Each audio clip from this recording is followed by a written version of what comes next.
Assalamualaikum warahmatullahi wabarakatuh. Selamat pagi. Pagi, Bu. Semua sudah sarapan ya? Sudah enggak? Supaya kuat menghadapi kalkulus ya. Bukan kuat menghadapi kenyataan, tapi kuat menghadapi kalkulus. Ada yang sudah mulai pusing sebelum perkuliahan dimulai?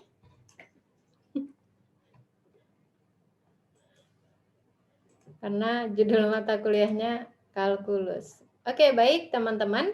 Hari ini adalah pertemuan kedua. Mohon maaf, beberapa teman di antara kita ada yang WA saya, tapi saya belum sempat balas ya.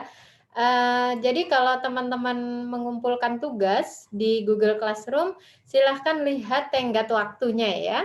Jadi kalau tenggat waktunya sudah dibuat, kalau sudah lewat ya berarti ya sudah lewat gitu ya. Jadi mohon diperhatikan tenggat waktunya.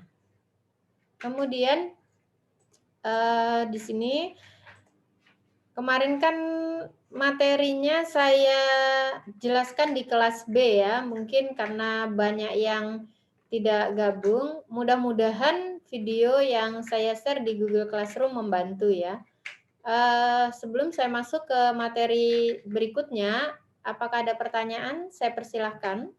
Anda boleh hidupkan mic-nya ya.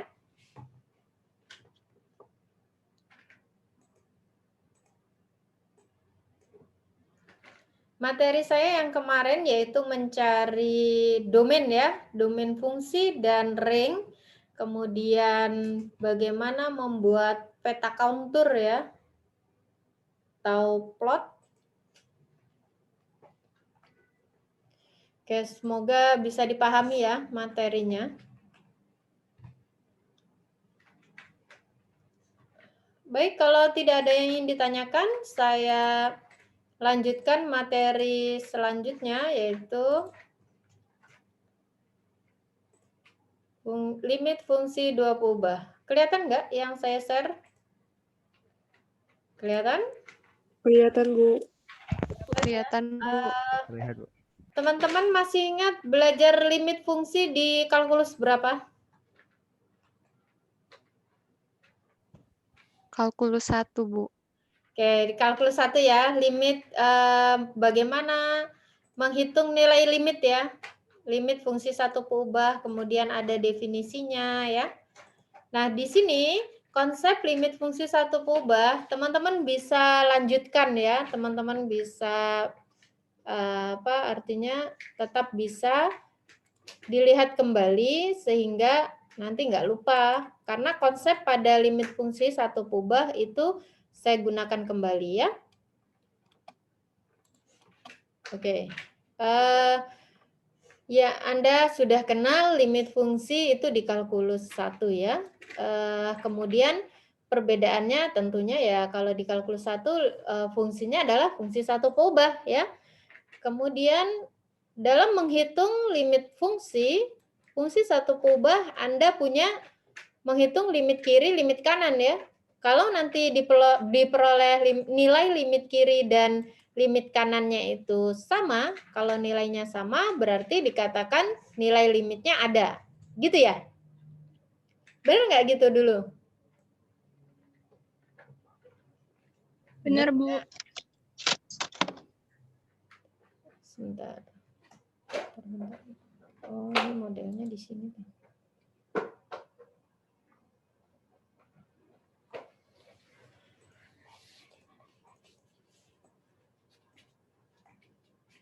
Bentar, mana ini ya?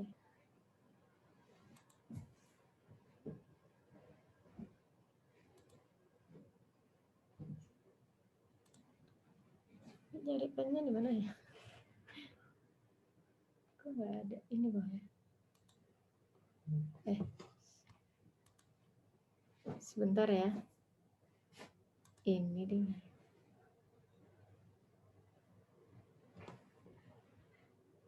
Mana sih? Baik aja.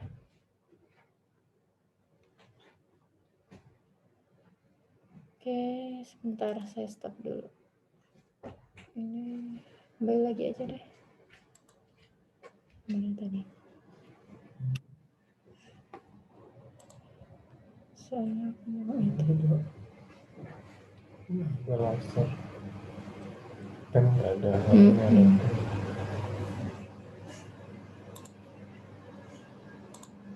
Sebentar ya.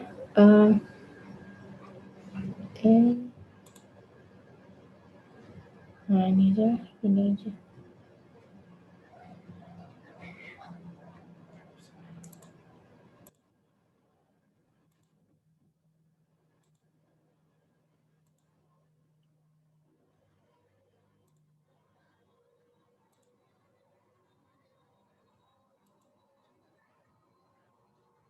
Oke, tadi tuh mau cari ini loh. Oke, saya ulang, limit fungsi satu peubah dikatakan ada kalau limit kiri sama dengan limit kanan ya, pada limit fungsi satu peubah. Masih ingat bagaimana menghitung limit kiri dan limit kanan? Anda dekati X-nya atau domainnya dari kiri ya. Itu limit kiri, kemudian kalau limit kanan mendekati domainnya atau X-nya dari sebelah kanan. Perbedaannya pada fungsi dua peubah atau lebih nanti di sini, fungsi dua peubah atau lebih, dia tidak bergantung pada lintasan.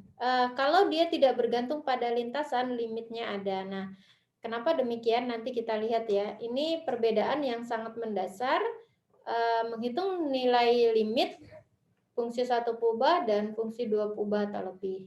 Jadi sekali lagi, kalau pada limit fungsi satu peubah, Anda hanya punya limit kiri, limit kanan.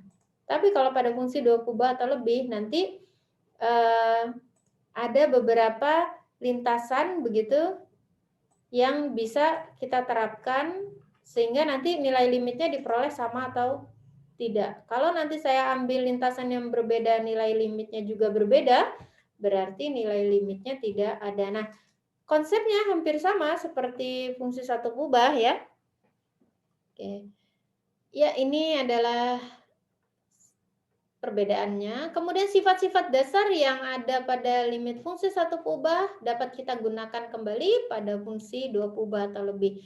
Baik itu sifat penjumlahan, sifat pengurangan, perkalian, dan seterusnya. Masih berlaku pada fungsi dua peubah atau lebih ya. Oke, sebelum saya ke limit, kita perlu pahami dulu tentang persekitaran. Ada juga yang menyebutnya dengan kitaran ya, atau neighborhood. Oke. Nah, persekitaran di titik P ya, di titik P 0 X 0 Y 0 dengan jari-jari delta positif seperti yang digambarkan ini ya. Ditulis N delta P ya, harusnya ini bukan N delta X0. N delta P didefinisikan dengan oh salah ini delta ya. Ini harusnya delta N delta P, yaitu adalah sebenarnya intinya persekitaran itu adalah yang di dalam lingkaran ini, pusatnya di titik P begitu, jari-jarinya delta. Kenapa lingkarannya putus-putus? Karena ingat di sini tidak kurang dari sama dengan ya. Jadi persekitaran, definisi persekitaran di titik P dengan jari-jari delta adalah semua X, Y, semua pasangan X, Y di dalam lingkaran ini yang jaraknya kurang dari delta. Ya kan? Kalau saya ambil salah satu anggota NRP misalkan di mana? Misalkan saya ambil di sini ya. Titik merah ini. Ini. Kalau saya tarik ini, titik merah ini ke titik pusatnya. Gitu. Maka kita lihat dia masih kurang dari delta ya. Jadi titik merah itu tadi saya katakan misalkan Y ya.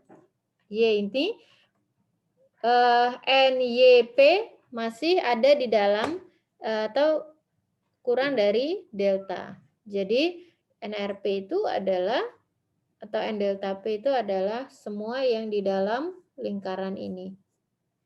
Oke. Nah, yang di garis tepi dia tidak ikut.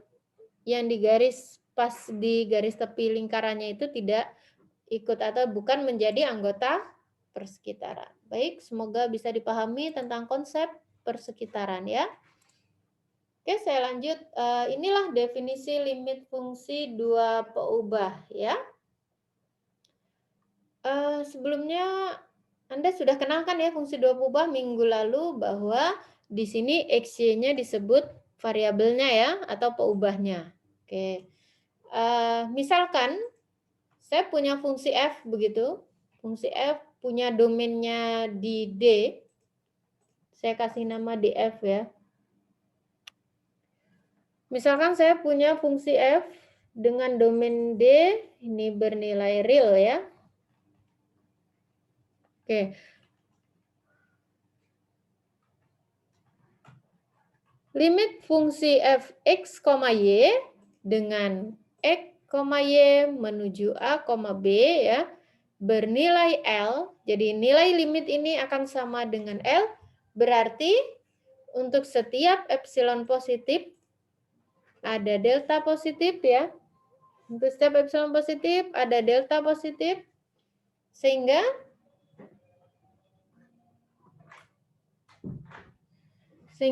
untuk setiap x, y elemen domain X apabila ini berlaku maka ini ya.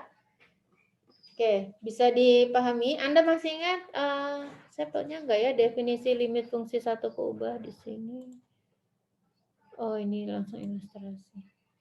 Kalau di limit fungsi satu peubah Anda masih ingat limit X menuju C ya biasanya ya, Fx ini sama dengan L.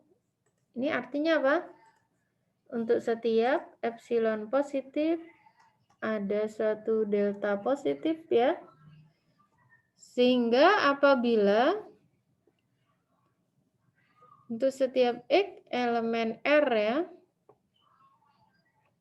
jika saya punya ini X min C kurang dari delta, maka berlaku apa? Fx min L kurang dari epsilon. Nah, ini adalah definisi limit fungsi satu peubah. Sekarang kita bandingkan dengan limit fungsi dua peubah ya.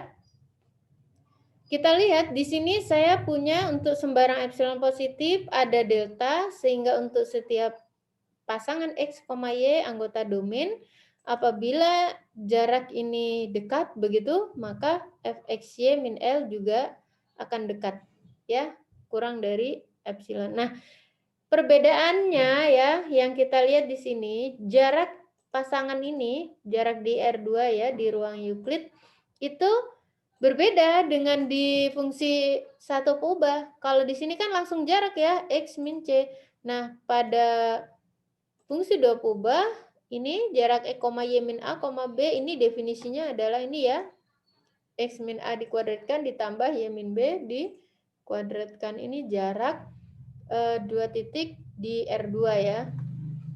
Ya. Sebagai ilustrasi kita lihat, ini ada ilustrasi ya. Tadi definisi tadi.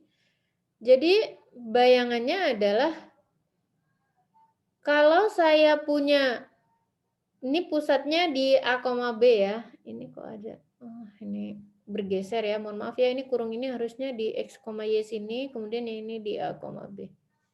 Jadi kalau saya buat apa namanya ya? Bolak-balik ya, harusnya tadi ini. Jadi ini kan mengatakan kalau X, Y jaraknya dengan AB ini dekat, maka jarak ini harusnya juga dekat, gitu kan ya.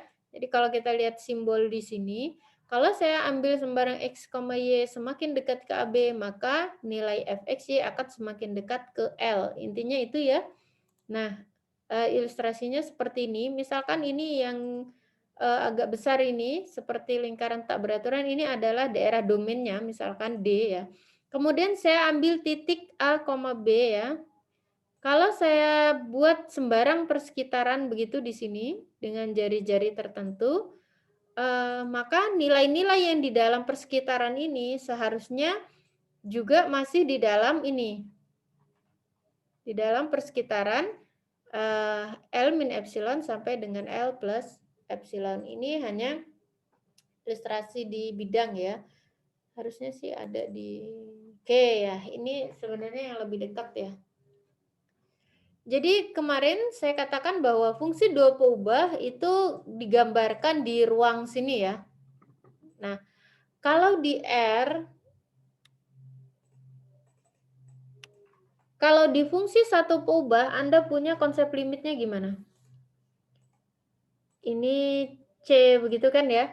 Hanya didekati dari kiri dan dari kanan. Ya kan? Kemudian di sini ada grafik fungsi F-nya, ya kan? Seperti itu ya. Nah, kalau nanti saya mendekati C ini dari kiri, berarti seharusnya nilainya nanti ada di sekitaran sini kan ya? Oke. Kemudian kalau dari kanan berarti nilainya ada di seputaran sini. Ini tergantung berapa di sini, begitu kan ya nanti koordinatnya. Nah, kalau pada fungsi dua peubah, domain kita kan bukan di garis ya. Kalau ini kan tadi di domainnya di sumbu X, ya kan?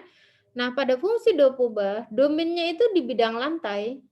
Ingat, di bidang lantai domainnya. Nah, kalau saya punya titik A, B di sini,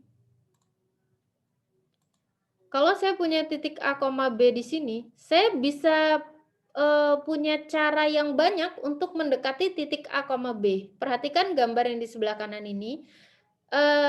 Ini apa namanya daerah lantai ini ya. Saya pindah ke sini. Saya punya banyak cara untuk mendekati titik A, B ini. Artinya apa? Saya bisa membuat sembarang grafik atau kurva sehingga nanti kurva itu akan melewati titik A, B. Misalkan apa? Misalkan saya buat garis yang ini ya, yang di sini begitu ya. Ini. Maka garis atau lintasan yang saya buat akan dekat ke titik A, B. Atau yang ini. Ini ya. Saya punya suatu lintasan begitu. Nah, jadi banyak sekali cara untuk mendekati titik A, B. Ya, jadi sekali lagi inilah yang tadi di awal saya katakan yang membedakan antara limit fungsi dua peubah dengan limit fungsi satu peubah. Kalau yang di sini kan saya hanya bisa mendekati dari apa? Dari di kiri dan titik-titik di kanan ya. Karena kalau yang ini kan daerahnya itu di bidang ini tadi lantai. Di sini. Jadi di sini ya, bukan apa namanya suatu sumbu. Kalau yang ini kan hanya di sekitaran sini saja nih anggota-anggotanya. Kalau ini domainnya kan di sekitaran sini. Jadi banyak cara saya bisa mendekati titik A, B. Itu ya. Nah, sekarang misalkan saya buat suatu persekitaran di sini. Definisi ini kembali ke definisi limit tadi ya. Kalau saya buat persekitaran dengan pusat di A, B dengan jari-jari delta di sini, maka seharusnya nanti nilai-nilai fxy-nya pun akan ada di sekitaran nilai mutlak fxy min L kurang dari epsilon tadi, gitu ya. Jadi ini epsilonnya tentunya yang jangan terlalu besar ya, sehingga nanti hasilnya lebih akurat di sini. Gitu. Oke, itu sekilas tentang ilustrasi ini. Sekali lagi ini hanya ilustrasi konsep limit fungsi ya. Bagaimana suatu limit dikatakan ada. Nah, sekarang begini. Kalau saya mendekati AB dengan berbagai cara ini, dengan berbagai lintasan ini, ternyata nilai limit yang saya peroleh atau di sini gitu ya, di sini nilainya selalu berbeda-beda dan bahkan semakin jauh, maka limit tersebut dikatakan tidak ada di titik A, B. Tetapi kalau saya cari atau saya dekati lintasan A, B dengan berbagai cara, nilainya selalu mendekati atau menuju ke arah L ini, maka dikatakan limitnya itu ada. Ya. Oke, ini saya sebelumnya Yang pertama tadi sudah saya sampaikan bahwa ingat kembali limit fungsi satu kubah dia dikatakan ada jika dan hanya jika limit kanan ini notasi limit kanan ya. Limit kanannya sama dengan limit kirinya. Kalau pada limit fungsi dua kubah ini limit fungsi dua kubah dikatakan ada jika dan hanya jika AB ini didekati dari tak hingga arah atau lintasan. Artinya banyak lintasan yang saya buat untuk mendekati titik A, B ini. Kalau fx-y selalu dekat ke L, berarti ini ada. Nih ya, ini secara simbol matematis tadi yang sudah saya jelaskan sebelumnya. Oke, ini kalau dikatakan ada ini ya. Nah, kalau tidak ada gimana? Kalau nanti saya peroleh nilai fx-y-nya dekat ke L1, apabila AB ini didekati sepanjang lintasan C1, kemudian diperoleh nilai lagi yang berbeda yaitu L2, kalau didekati sepanjang lintasan C2, dengan L1-nya tidak sama dengan L2, berarti limit fungsinya ini dikatakan tidak ada. Gitu ya. Oke, kita yang paling enak itu memahami limitnya tidak ada dulu kalau pada fungsi dua kubah ya.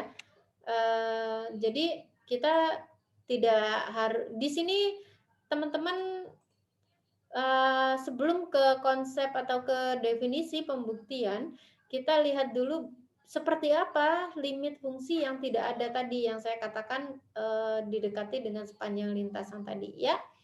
Kita lihat ini. Saya punya limit fungsi xy min 2y dibagi dengan x kuadrat plus y kuadrat min 4x plus 4.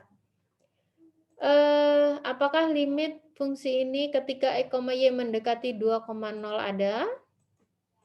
Ya, kita lihat 2,0 ini yang pertama misalkan saya dekati sepanjang sumbu x. Ya, misalkan saya dekati sepanjang sumbu x. Titik 2,0 di mana sih? 2,0. Berarti di sini ya misalkan ya. Oke, ini 2. Tapi kapan-kapan aku mau ke rumahnya. Ini 2,0 ya. Jika 2,0 didekati sepanjang sumbu X, ya. Betul ya? Saya bisa mendekati titik 2,0 ini sepanjang sumbu X ya. Kan sumbu X-nya ini ya kan? Ini sumbu X. Bisa dipahami ini? Oke, jadi yang pertama, saya mau mendekati titik 2,0 ini, lintasannya itu adalah sumbu X. Ini lintasan yang pertama. Kalau saya dekati sepanjang sumbu X, berarti Y-nya 0 ya. Kan di sepanjang sumbu X, berarti Y-nya selalu 0.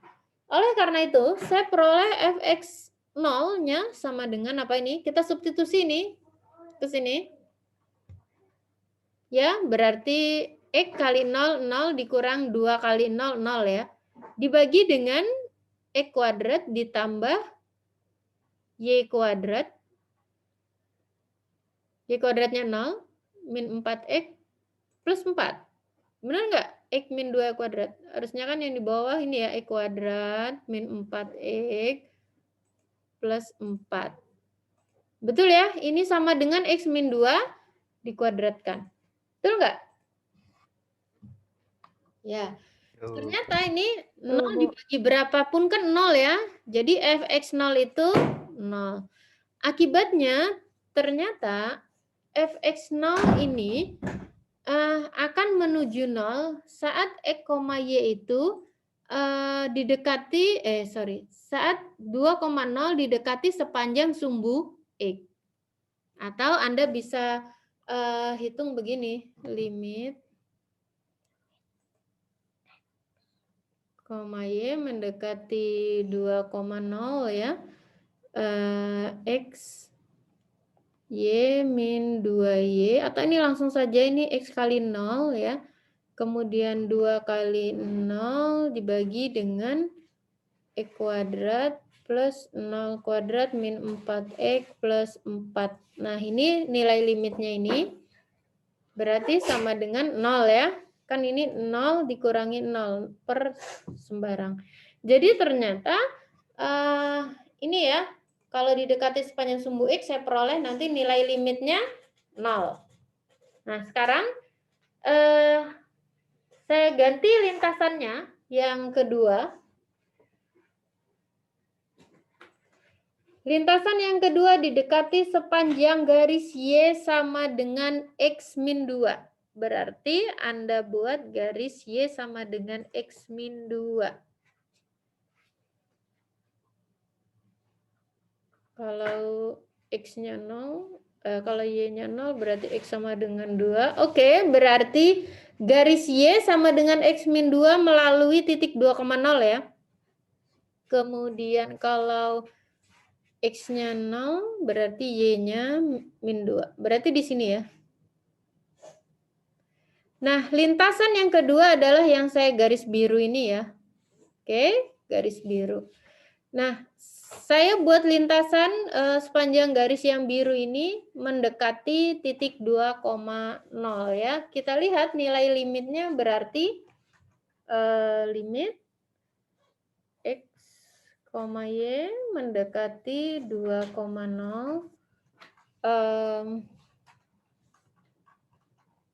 Ini ya, berarti ya fx-nya ini fx, x min 2 ya, berarti sama dengan ini setengah. Ternyata kita lihat ketika didekati tadi dengan sumbu X nilainya 0 ya.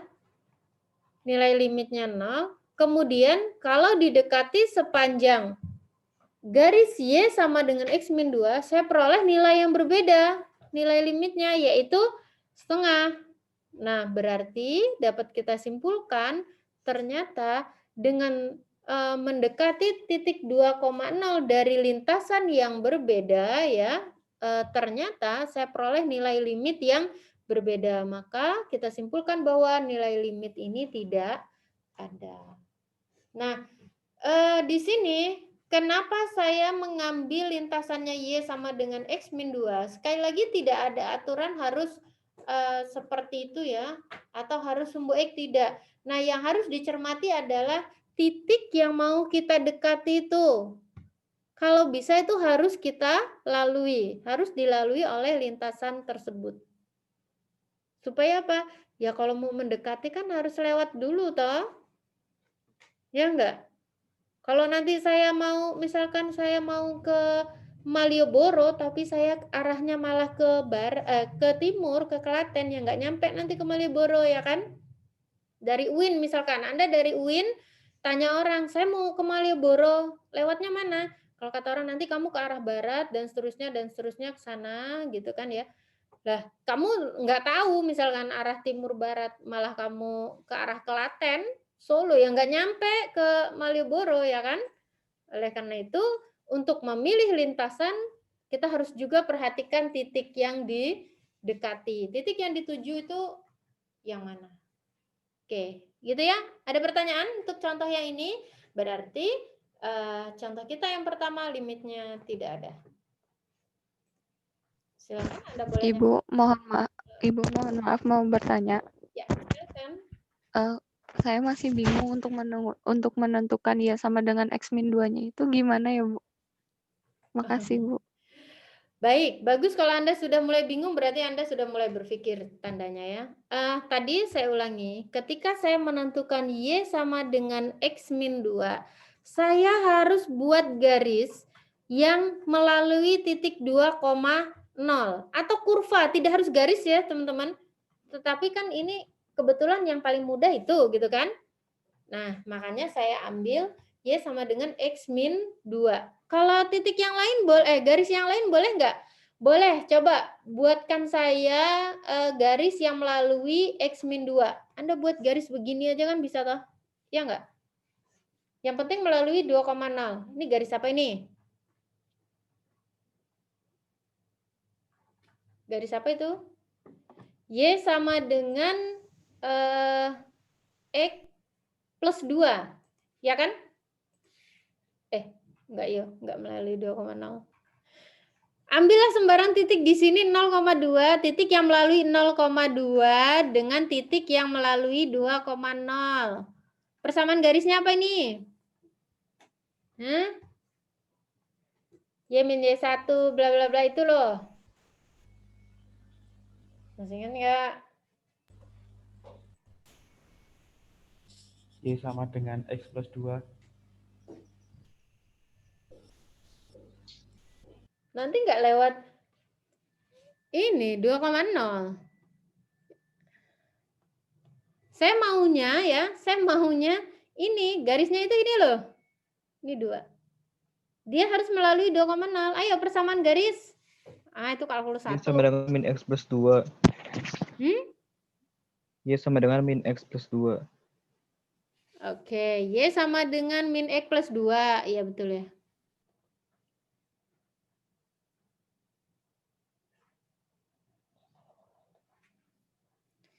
Y sama dengan 2 min X. Sama kan? Bisa juga loh Mbak ini. Y sama dengan 2 min X. Nah itu tadi yang saya katakan bahwa untuk mendekati titik tersebut, Anda bisa cari persamaan garis. Yang penting dia kalau bisa dia harus melalui titik itu. Supaya apa? Ya supaya lebih akurat gitu kan ya. Lintasan yang kita ambil.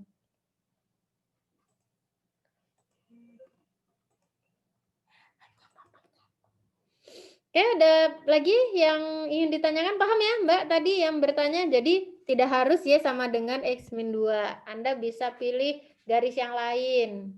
Tapi bagaimana menentukan lintasannya tadi, persamaan garisnya? Yaitu kamu buat garis begitu kan, yang melalui titik 2,0. Sembarang saja ya. Buat saja, yang penting dia melalui titik 2,0. Ya Bu, paham. Terima kasih Bu. Ya. Oke, ada lagi yang ingin ditanyakan? Silakan. Kalau tidak ada, kita lihat contoh yang kedua. Misalkan saya punya fungsi fxy sama dengan xy kuadrat per y kuadrat plus y pangkat 4. Limit x mendekati y dari 0,0, x, y mendekati 0,0 fxy-nya ini ya. Apakah limitnya ada?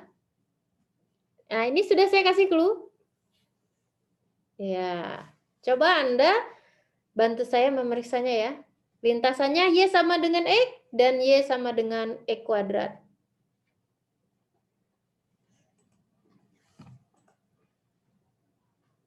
Oke, kalau ada yang sudah selesai boleh maju ke depan. Nanti saya share whiteboard, nanti Anda tulis, boleh ya gitu. Kayaknya seru kayak gitu.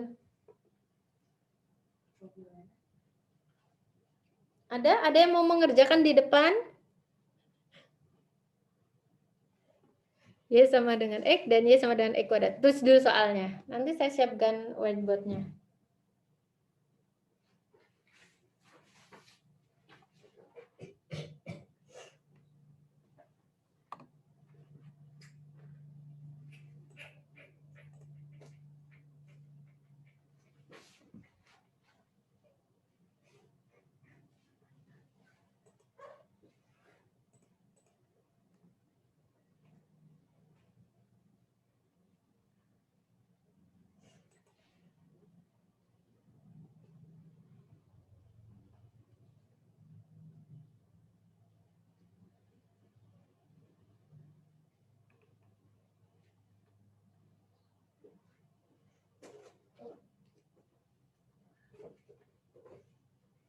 Oke, ada yang sudah dapat? Belum. Mahasiswa baru belum dapat.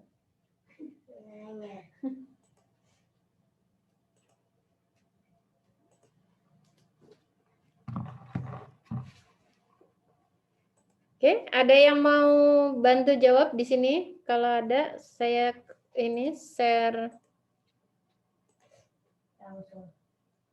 Saya share ininya, whiteboardnya.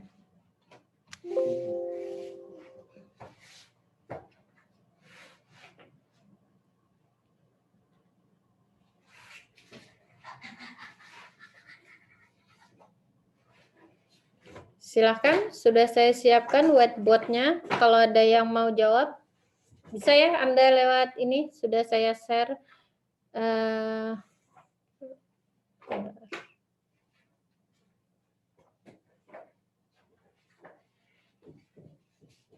Ya, boleh. Anda sudah bisa ini.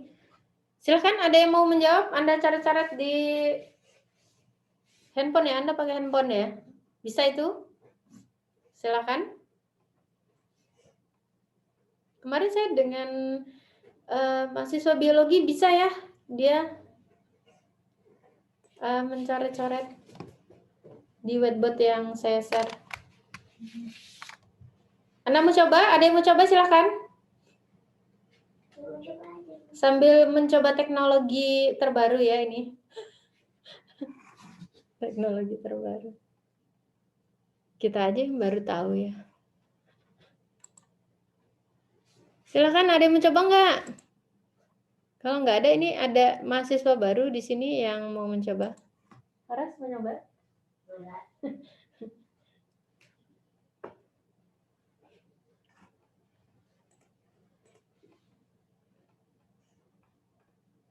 Oke, gimana?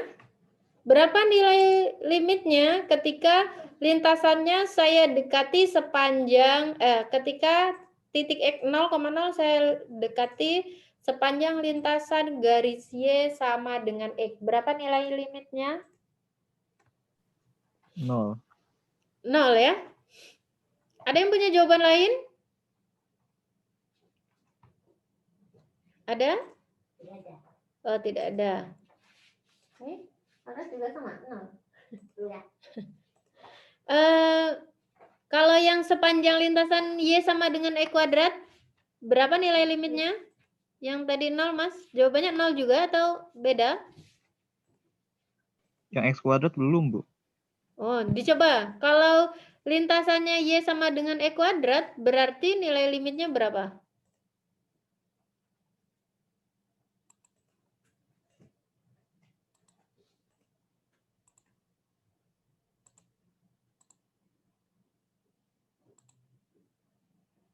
Kembali ke soalnya ya.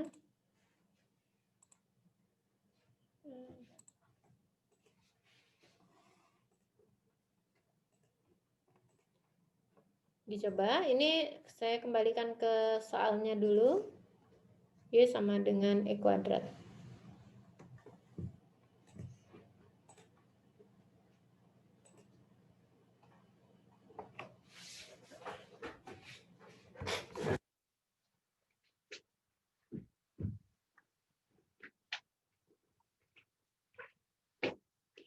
Atau Anda punya lintasan yang lain, mungkin biar lebih enak kayaknya. Kalau saya lihat di sini enaknya X sama dengan Y kuadrat deh. Lintasan itu sembarang ya, yang penting kan kalau di sini dia melalui titik 0,0 ya. Kalau nanti saya punya lintasannya X sama dengan Y kuadrat, sepertinya lebih mudah menghitung nilai limitnya ya enggak? Ya kan?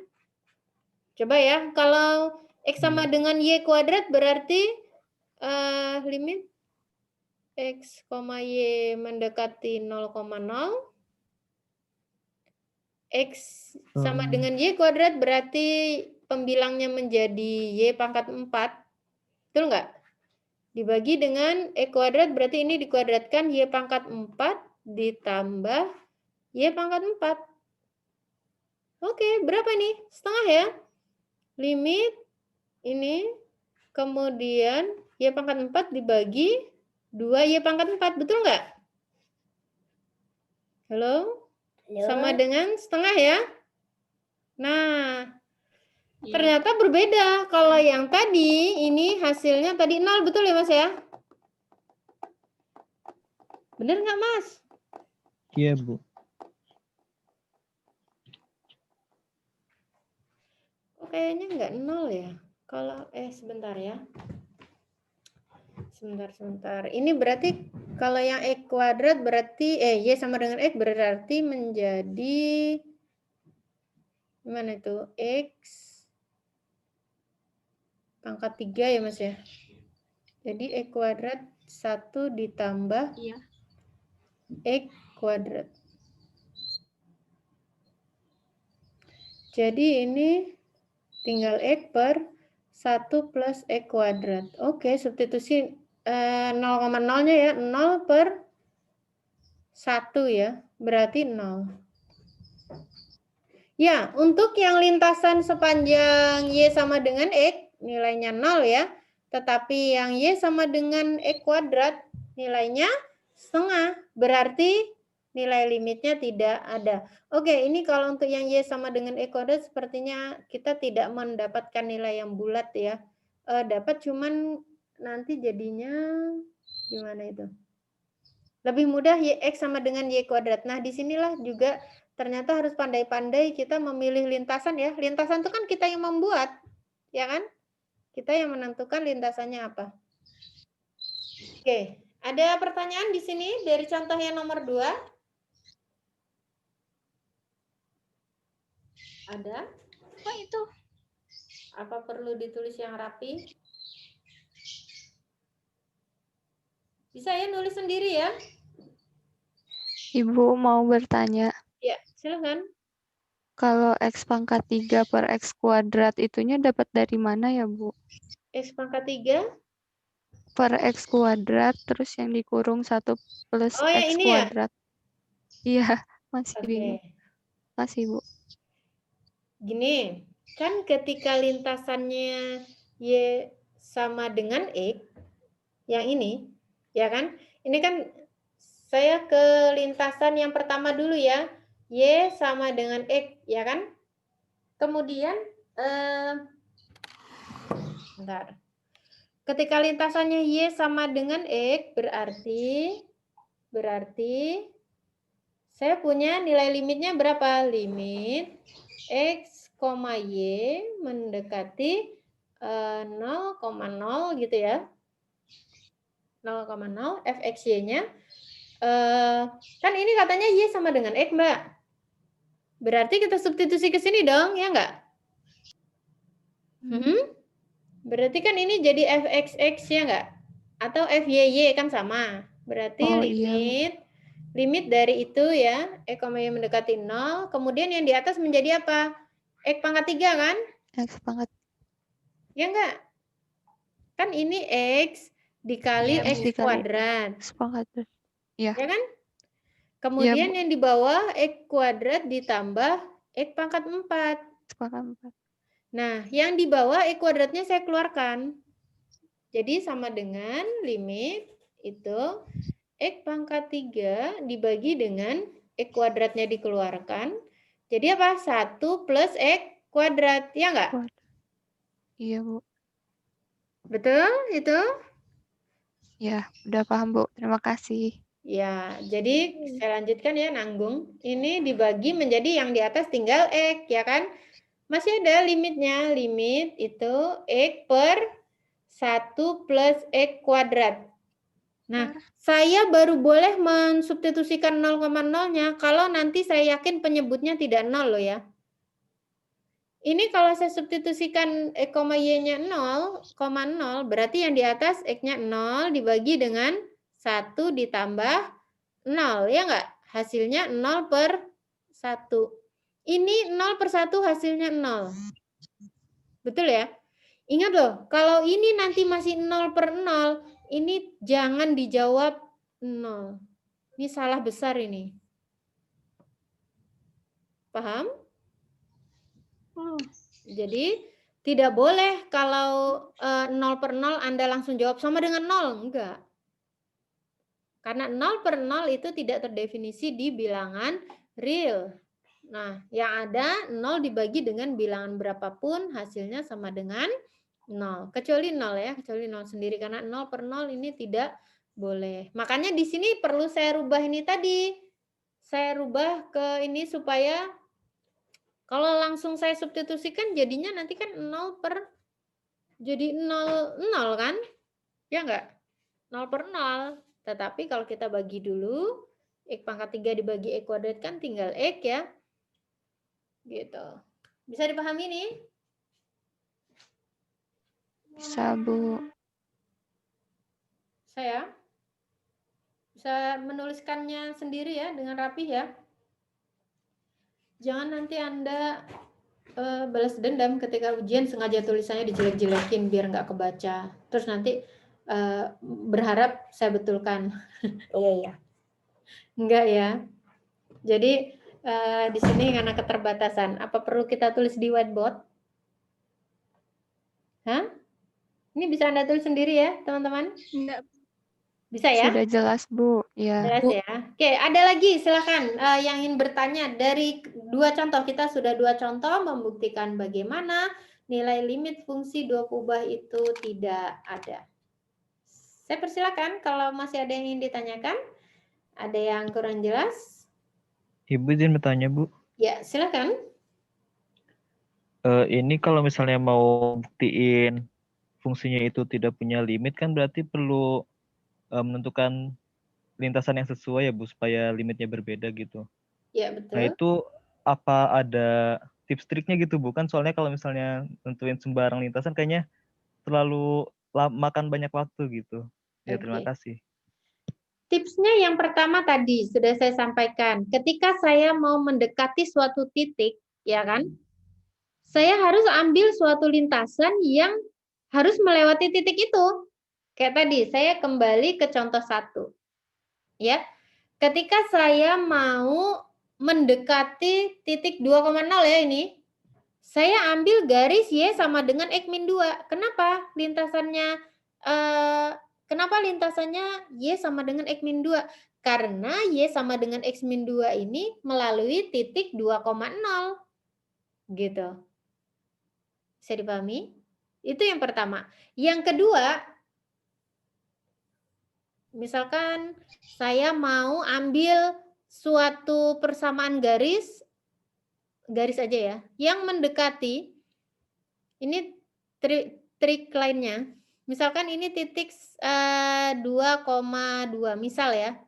Saya mau pilih persamaan garis yang melalui titik 2,2. Kan Anda bisa ambil sembarang titik yang lain sehingga nanti Anda bisa buat persamaan garis. Anda masih ingat nggak bagaimana membuat persamaan garis kalau diketahui 2 buah titiknya? Masih ingat? Insya Allah ingat, Bu. Gimana mencari persamaan garis yang melalui 2 buah titik? Y min Yes. Y1 per Y2 min Y1 sama dengan X min X1 per X2 min X1 gitu ya? Anda pakai ini enggak sih? Iya, Bu. Nah, misal Bu, ya, pakai itu. pakai ini sama? Sama, Bu. Iya. Misal begini, ini saya ambil contoh sembarang. Saya mau mendekati titik 2,2.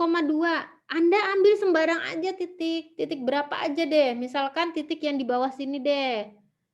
Berapa ini? Ini kan X-nya positif, Y-nya negatif. Misalkan titik 4,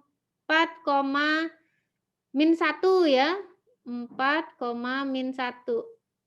Masukin aja ke sini, substitusi ke sini, ya enggak? Nanti kan dapat tuh persamaan garis. Pasti melewati titik 2,2, ya kan? Ya enggak? Iya, Bu.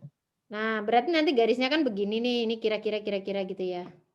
Misal loh. Nah, kemudian trik yang lain. Kalau nanti titik yang dilalui itu ada di sumbu, misalkan titik tadi tuh 2,0 di sumbu kan ya. Ya udah, pasti salah satunya dekati aja dengan sepanjang lintasan sumbu X gitu kan. Ini 2,0 misalkan loh. Bisa dipahami? Nah, atau nanti kalau nanti saya mau mendekati suatu titik yang terletak di sumbu Y. Misalkan ini titik berapa? 0,2 ya, misal. Di sini, di sumbu Y.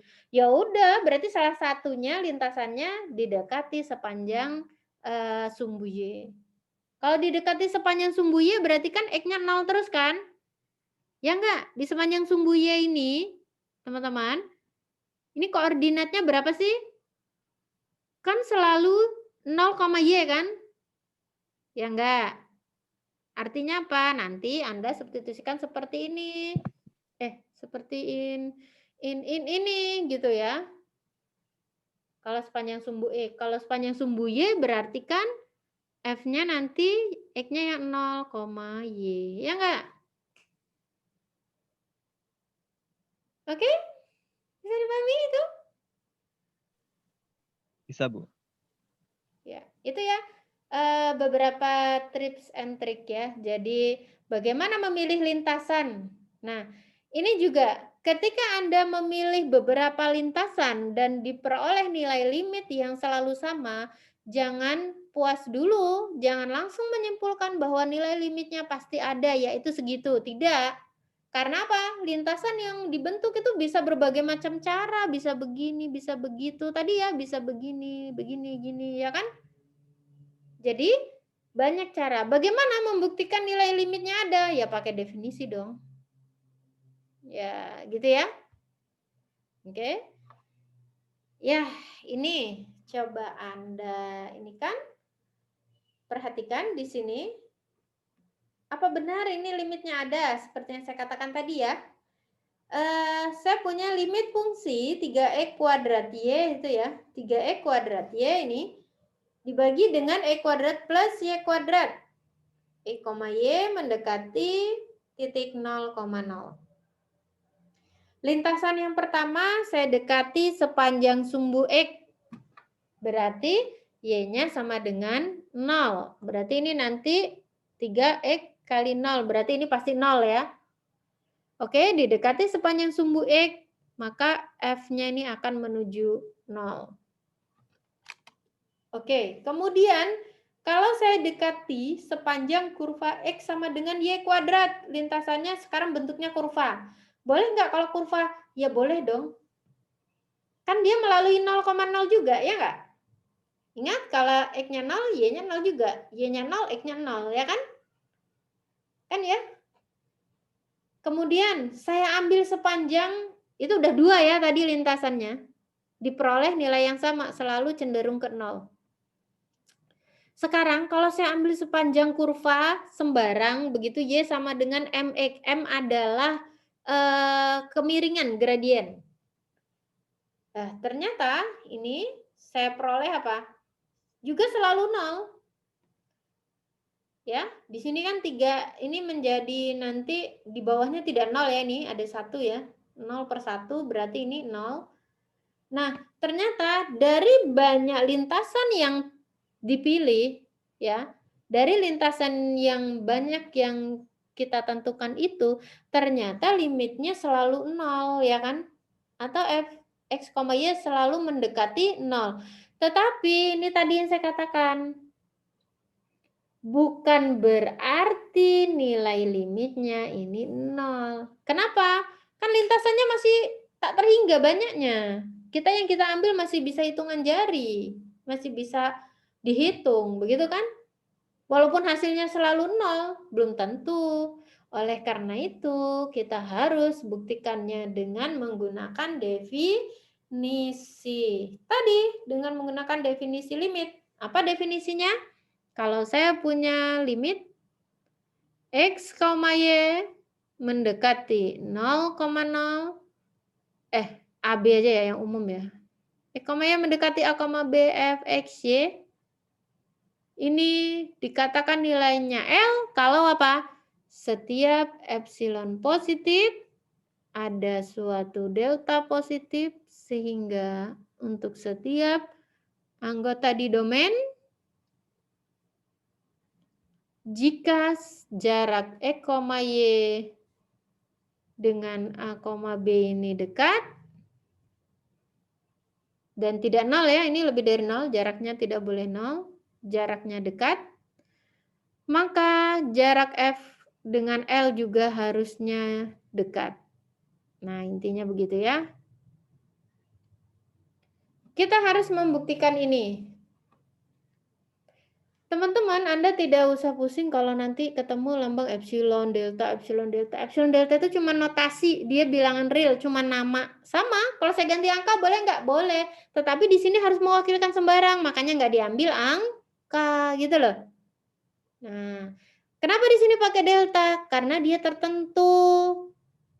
Tertentu itu Saya nggak bisa kasih ini angka di sini. 1 boleh nggak? Ya boleh, tetapi kan apakah itu yang terpilih? Kan belum tentu. Oleh karena itu kita pakai notasi ya. Jadi Anda tidak usah pusing atau waduh ini epsilon delta. Kalau ketemu definisi limit langsung otaknya tuh langsung mengkeret gitu, langsung pusing males limit. Jangan seperti itu ya. Sugestikan dalam pikiran Anda bahwa memahami definisi limit fungsi itu mudah. Nah, itu dulu ya. Baru kita bisa mulai buktikan. Oke? Sekarang coba kita buktikan bagaimana ini benar nilai limit ini sama dengan 0 ya. Oke, di sini sudah saya katakan karena masih tak hingga banyak lintasan yang sebenarnya bisa kita buat dan kita curigai apakah benar nilainya selalu 0, makanya kita harus buktikan dengan definisi ya. Berarti kita harus punya epsilon positif sembarang, akan kita cari deltanya itu berapa sehingga nanti ini dipenuhi. Seperti definisi ini ya.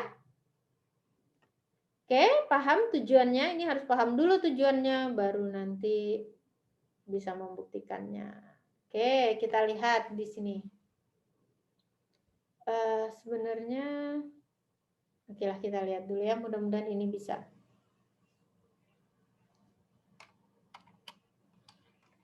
Oke, bentar. Ini ya, saya ulang, kita mau membuktikan ini kurang dari epsilon, dengan ini kurang dari delta. Kenapa ini kurang dari delta? Ini ya, E, Y min A, B. E, Y min A, B itu tadi apa? Nilai jarak dari E, Y dengan A, B tadi apa? Akar dari apa?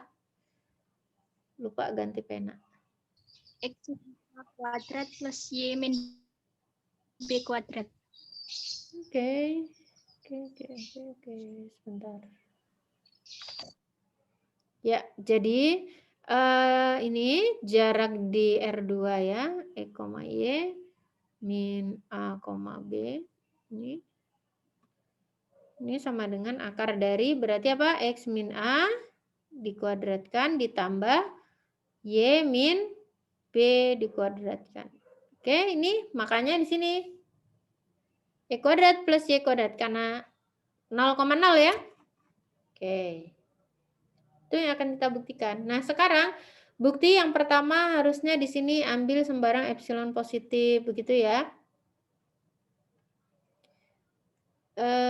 Yang ini kita simpen dulu ya, yang saya lingkari ini depending dulu.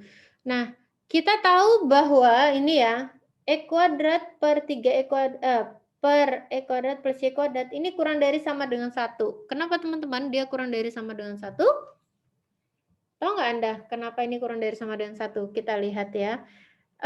Di sini E kuadrat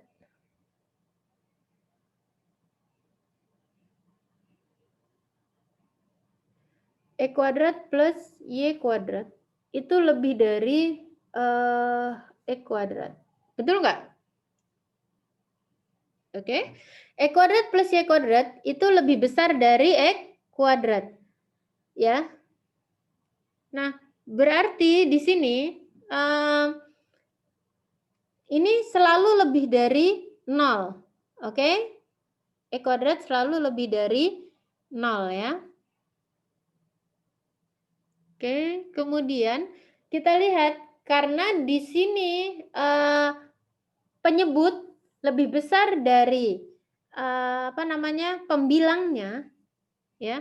Berarti selalu dibagi dengan bilangan yang lebih besar.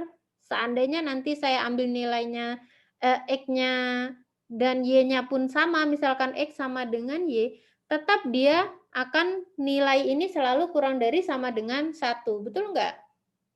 Ya, Anda kalau mau membayangkan, misalkan Anda ilustrasikan dengan mensubstitusikan beberapa angka gitu, dan seterusnya. Jadi, sekali lagi, bahwa benar E kuadrat plus Y kuadrat ini kurang dari sama dengan 1, ya. Oke, itu ya alasannya karena ini E kuadrat plus Y kuadrat selalu lebih, lebih besar dari itu. Oke, ini kita hapus dulu biar kita punya tempat nanti. Ya.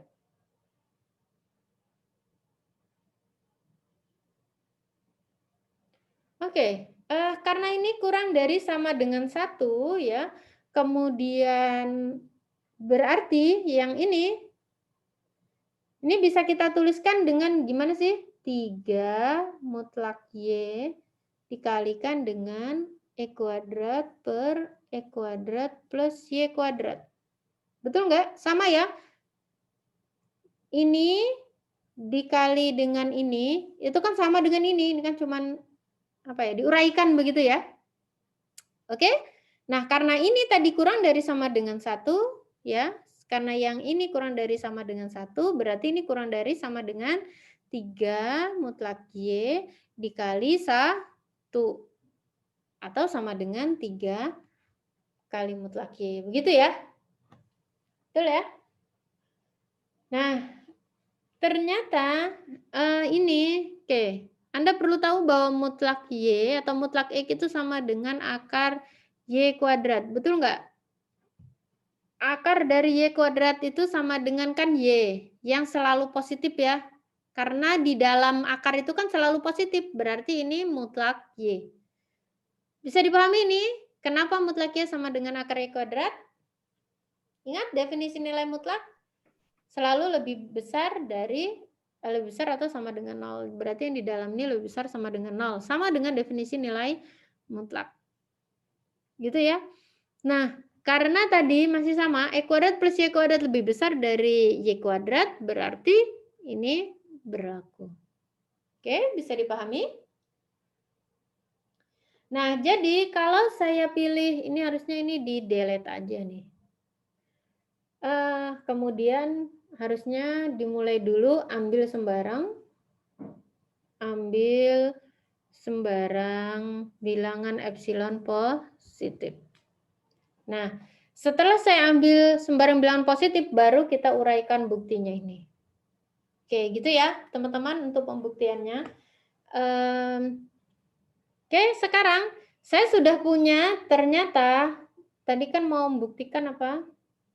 Mau membuktikan mutlak ini ya, yang di bawah ini, mutlak 3Y kuadrat Y per ini kurang dari epsilon kan, kalau diketahui ini gitu kan. Oke. Sekarang saya pilih delta sama dengan epsilon per 3. Kenapa? Ada hubungannya dengan ini. 3X, apa tadi 3E kuadrat Y ya? Per E kuadrat plus Y kuadrat. Betul ya? E kuadrat plus Y kuadrat min 0. Ini sama dengan 3E kuadrat mutlak Y per E kuadrat plus Y kuadrat. Dan ini tadi sudah kurang dari ini ya. Kurang dari sama dengan 3 akar E kuadrat plus Y kuadrat. Nah, dipilih delta sama dengan epsilon per 3. Saya boleh memilih delta sama dengan epsilon per 3. Orang saya sudah punya epsilon positif sembarang, begitu kan ya? Sehingga apa? Sehingga nanti kalau ini kurang dari delta,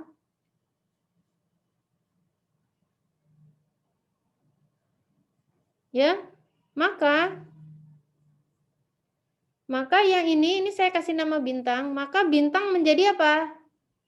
Maka yang bintang menjadi mutlak ini ya, mutlak ini ya, kurang dari sama dengan apa? 3 dikali delta ya. Sehingga karena deltanya epsilon per 3, begitu, ini 3 dikali epsilon per 3 sama dengan epsilon. Oh, ternyata untuk epsilon positif sembarang ya, untuk epsilon positif sembarang, saya dapat memilih delta sama dengan epsilon per 3, begitu. Sehingga apabila ini kurang dari delta, oke, nilai mutlak ini kurang dari epsilon. Berarti itu sudah membuktikan kalimat yang saya kotaki merah ini. Betul nggak? Bisa dipahami itu? Ada pertanyaan? Oke, saya ulang. Saya ulang ya. Nggak apa-apa, ini harus pelan-pelan dipahami ya. Untuk membuktikan ini sama dengan 0, ya.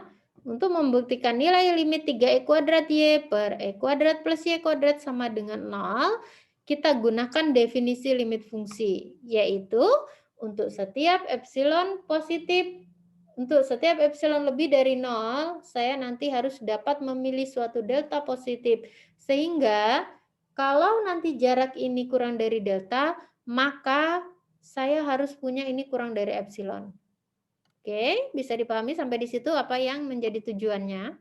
Nah, kita mulai pembuktian. Pembuktian pertama saya ambil sembarang epsilon positif.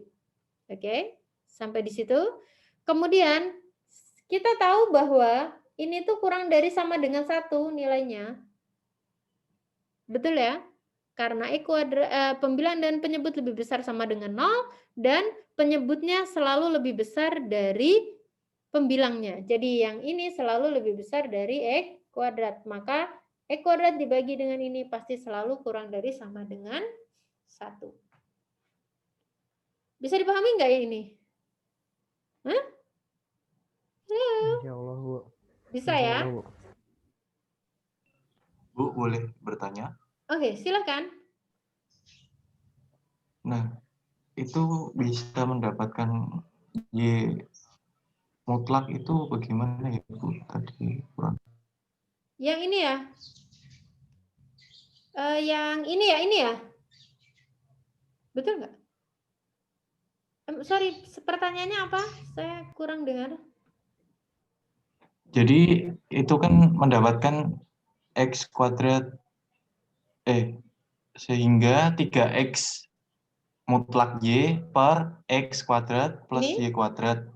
Oke, ini. Nah, di situ bisa mendapatkan nilai mutlak itu tadi seperti apa ya, Bu?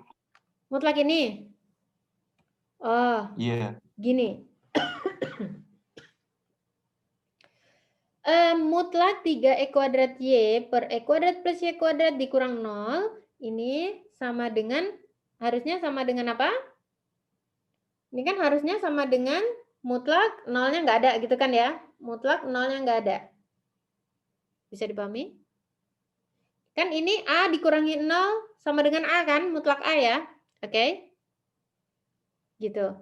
Nah, di sini karena mutlak itu kan selalu positif ya, teman-teman. Sedangkan untuk yang ini dan yang ini, dia sudah positif. Yang tidak positif hanya Y-nya saja. Atau Anda bisa pakai sifat ini deh. Mutlak A per B ini sama dengan mutlak A dibagi mutlak B. Betul tak? Betul? Ya enggak? Betul. Nah, yang ini berarti tadi kan Anda Iya. punya, berarti mutlak 3E kuadrat Y dibagi mutlak E kuadrat plus Y kuadrat. Betul kan? Yang udah kuadrat-kuadrat kan nggak perlu pakai mutlak. Karena udah positif. Karena dari sifat ini juga A dikali mutlak A dikali mutlak B sama dengan mutlak A dikali mutlak B. Oke, yang ini berarti sama dengan menjadi apa? Mutlak 3 dikali mutlak E kuadrat dikali mutlak Y, ya kan? Yang bawah mutlak tetap E kuadrat plus Y kuadrat. Oke, karena yang di bawah positif, ingat definisi nilai mutlak? Nilai mutlak akan bernilai sama dengan A jika A-nya positif. Bernilai min A jika A-nya negatif. Bernilai 0 jika A-nya sama dengan 0. Oke, itu definisi nilai mutlak. Nah, di sini 3 udah positif ya. Udah 3 berarti E kuadrat dikali mutlak Y, gitu kan? E kuadrat plus Y kuadrat. Oke, ini kan? Begitu, Mas? Iya, Bu, paham. Terima Oke. kasih. Ya. Oke, yang lain mungkin?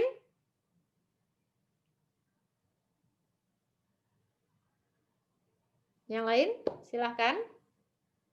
Ada yang ingin ditanyakan?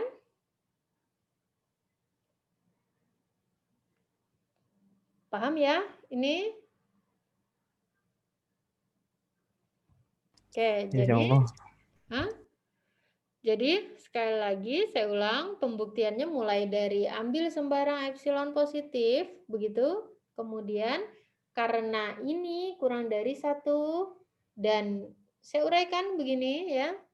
Ini karena ini kurang dari 1, yang ini bisa saya tuliskan seperti ini. Oke, yang ini berarti kurang dari 1, ini tetap sehingga saya peroleh seperti ini. Jadi yang ini saya hanya menjelaskan yang atas ini ya. Dari mana dapatnya? Nah, mutlak Y itu kan sama dengan akar Y kuadrat ini ya. Oke, dan akar Y kuadrat pasti selalu lebih kecil atau sama dengan akar E kuadrat plus Y kuadrat. Oke, ada pertanyaan lagi mungkin? Ada? Silahkan kalau masih ada yang ditanyakan.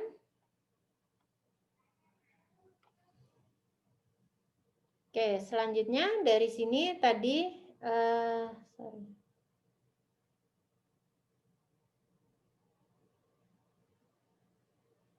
Oke, dari sini ya. Dari sini saya taruh di bawah ya, supaya lebih jelas. Saya taruh ke bawah ini. Oke.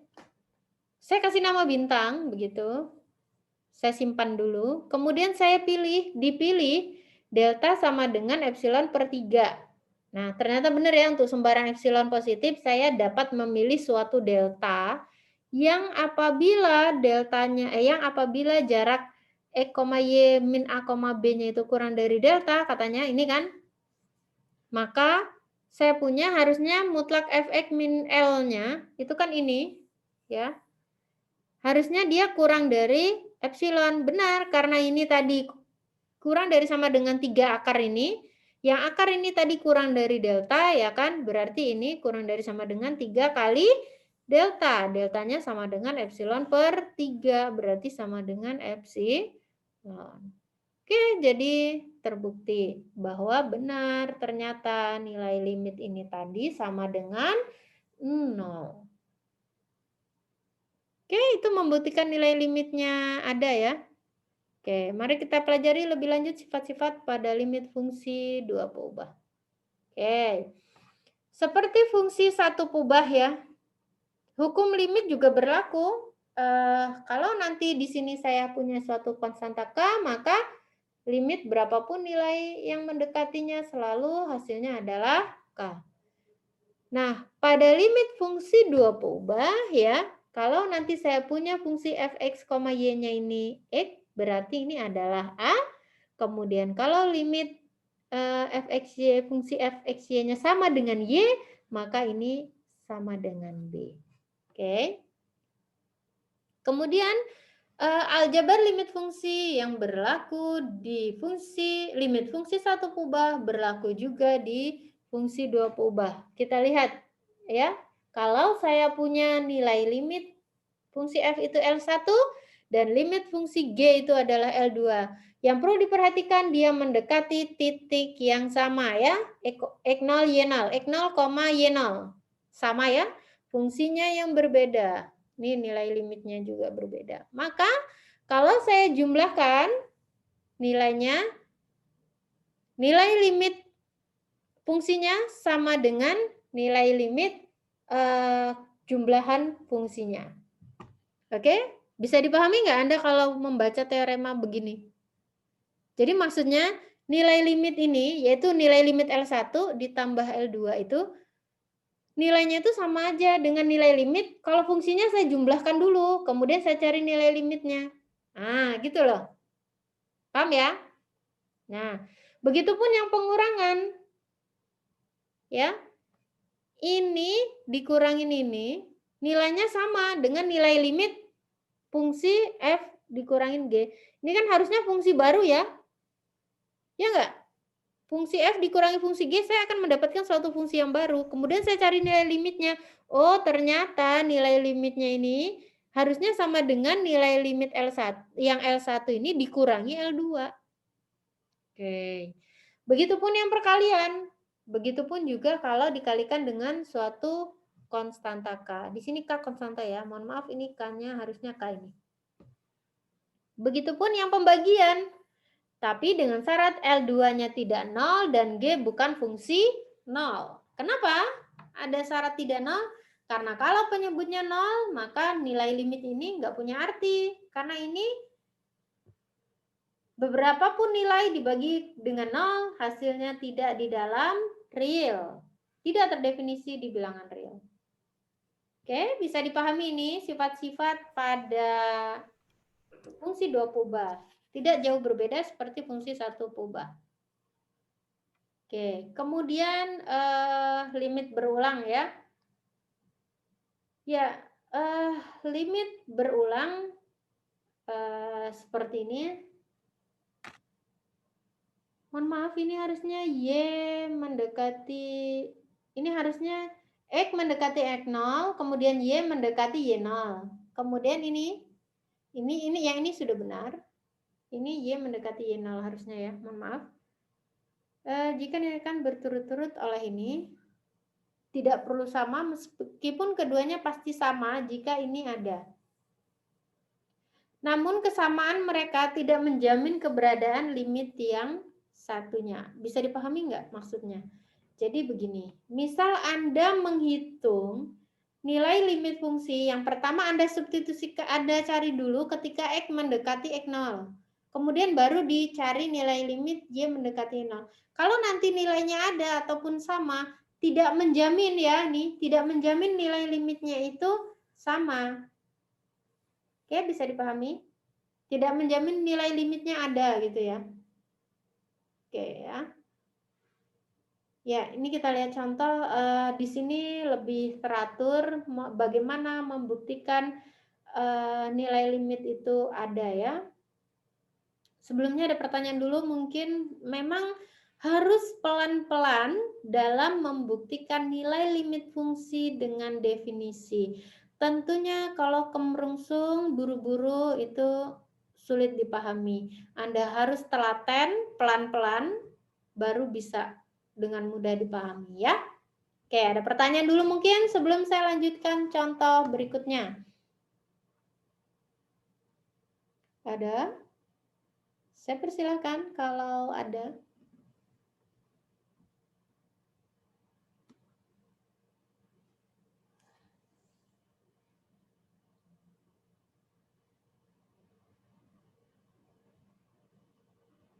Silakan, ada yang mau ditanyakan? Kalau tidak ada, kita lanjut ke contoh. Ini contoh yang paling sederhana. Bagaimana membuktikan nilai limit fungsi. Ya, misalkan saya ingin membuktikan bahwa ini, apakah benar nilai limit fungsi 3x plus 2y, x, y mendekati 1,2 nilainya adalah 7. Apakah benar nilai limitnya 7? Kita lihat, seharusnya saya membuktikan ini ya, ini yang akan dibuktikan. Nah, jadi ketika Anda menulis pembuktian itu harus jelas apa yang akan dibuktikan. Buktinya mulai dari mana ya. Ketika Anda menjawab soal ya, harap diperhatikan dengan baik. Lihat di sini akan dibuktikan bahwa untuk setiap epsilon positif ada delta positif ya kan. Sehingga nanti untuk anggota domainnya kalau saya punya di sini, jadi kalau X, Y mendekati 1,2 ini maksudnya, maka haruslah 3x plus 2y min 7 dekat ke dekat ke 7. Sorry, harusnya 3x plus 2 dekat ke 7. Jadi bisa dipahami nih, ini yang akan kita tunjukkan. Oke, perhatikan di sini langkah per langkah. Saya akan pelan, jadi tolong perhatikan. Ini contoh yang paling mudah. Jadi kita akan membuktikan ini ya, akan dibuktikan ini. Nah, kita lihat di sini kalimat pembuktian. Saya harus punya sembarang epsilon positif. Oleh karena itu di sini saya ambil sembarang epsilon positif. Pertama kali yang harus saya lakukan itu. Oke, di situ ambil sembarang epsilon positif. Selanjutnya, perhatikan bahwa saya mau lihat dulu yang di akhir, bentuknya seperti apa. Bisa dipahami? Saya mau lihat dulu bentuk yang di akhir ini nanti bentuknya seperti apa. Oleh karena itu, saya tulis, perhatikan bahwa bentuk akhirnya ini tuh sama dengan ini.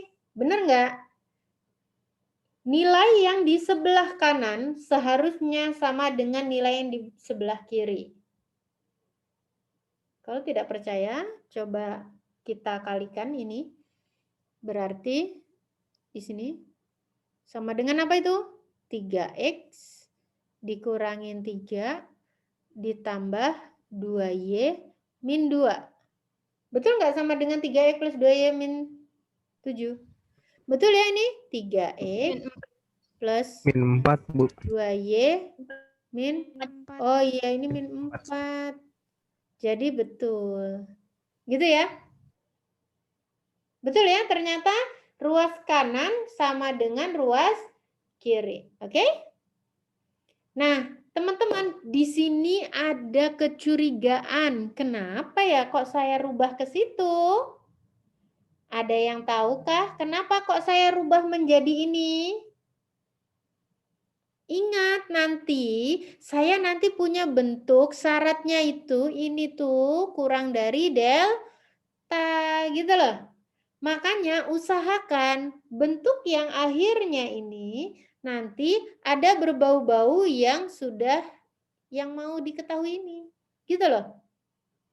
Ada X min 1, ada Y min 2. Wah, dari mana sih ini?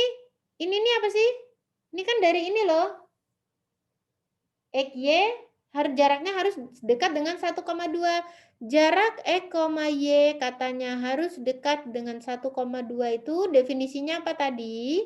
Adalah akar dari X min 1 dikuadratkan ditambah Y min 2 dikuadratkan.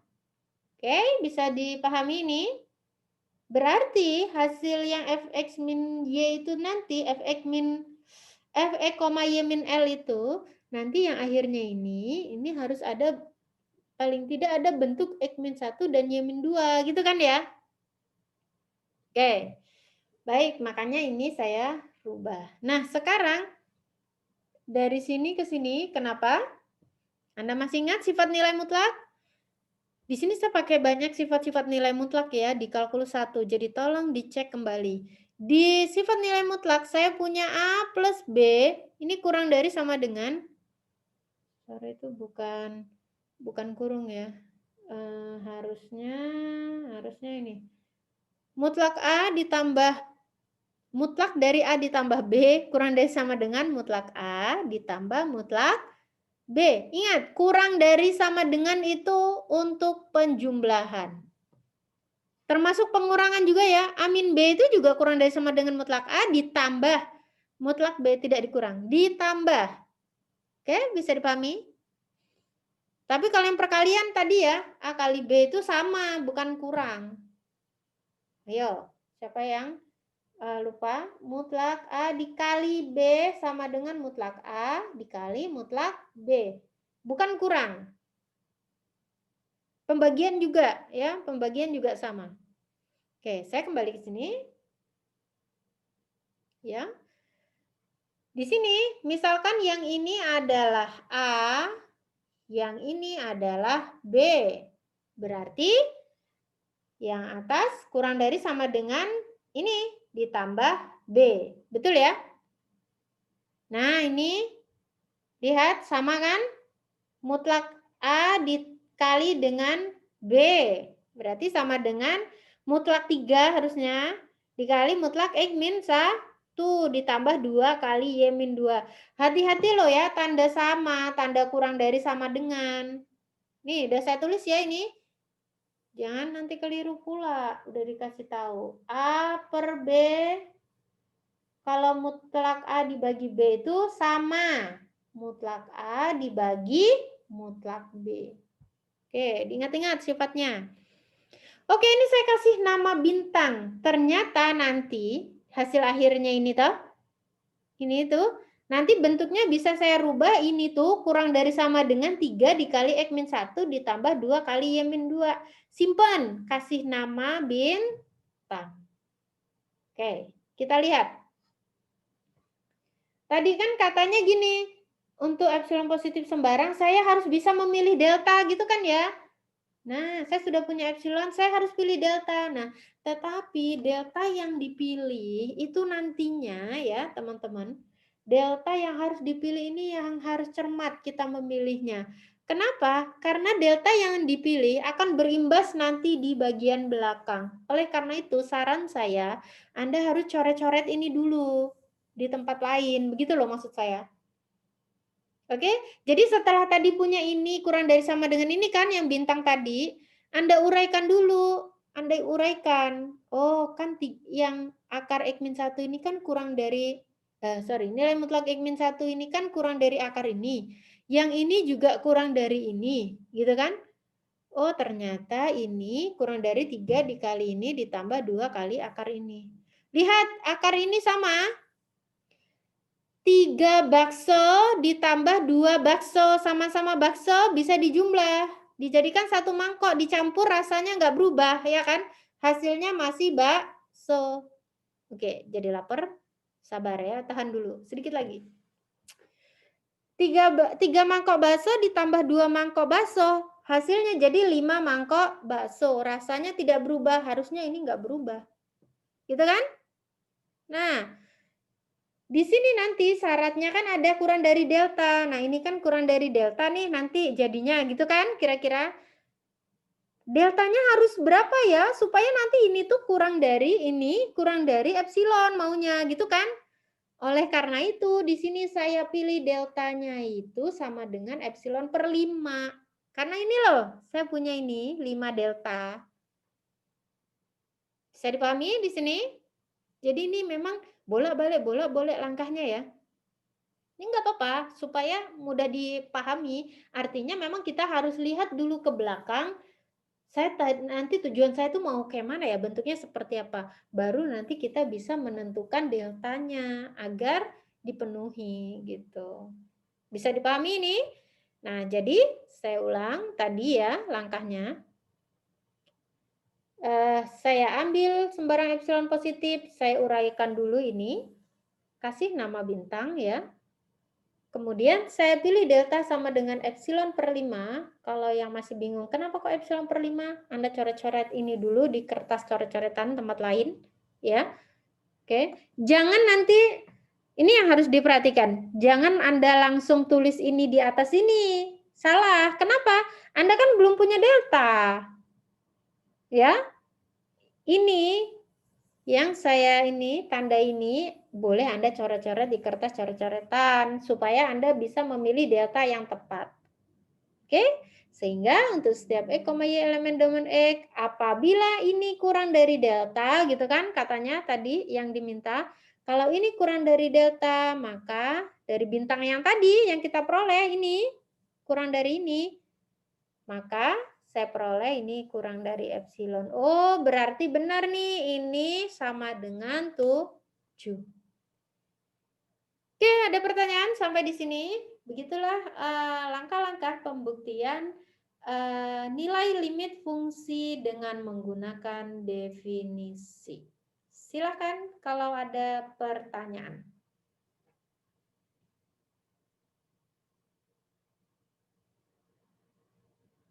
Halo. Apakah Anda sedang makan bakso? Tidak ya. Ada pertanyaan bisa dipahami? Insya Allah. Insya Allah, Bu. Bisa ya? Nanti diem-diem lagi pada makan bakso, rupanya nggak bagi-bagi.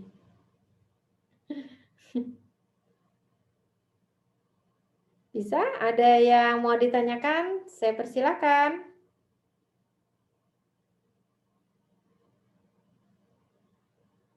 Bu, Ibu, Anda masih di sana menikmati bakso Anda?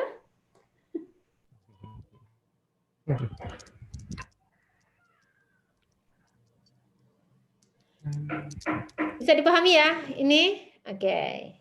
Alhamdulillah. Semoga bisa dipahami ya teman-teman. Nanti kalau teman-teman tidak jelas, bisa dengarkan lagi suara saya di video ya. Mudah-mudahan telinga Anda tidak peka ya. Oke, nah di sini saya punya contoh yang kedua. Saya sarankan Anda tutup dulu bagian ini. Anda nggak usah lihat pembuktian saya. Anda coba dulu ini. Anda coba dulu ya. Coba dulu membuktikan benar nggak sih ini nilai limit ini dengan langkah-langkah yang saya jelaskan tadi. Oke, Anda tolong tidak usah melihat yang bawahnya ini dulu. Silahkan lihat soalnya dulu yang bagian atas. Saya persilahkan Anda untuk mengorek-orek dulu pembuktiannya. Langkahnya sama seperti tadi nomor 1. Oke. Ya. Saya stop share biar Anda nggak lihat. Saya dektekan soalnya, limit fungsi 2x plus 3y sama dengan 11.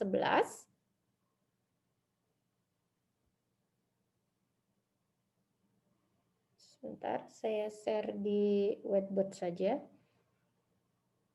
Oke, sebentar.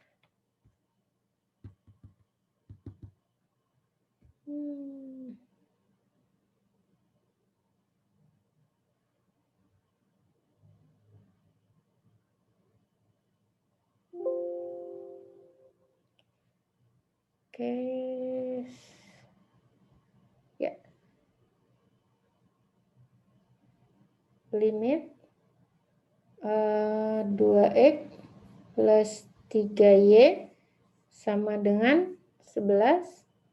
Y mendekati 1,3.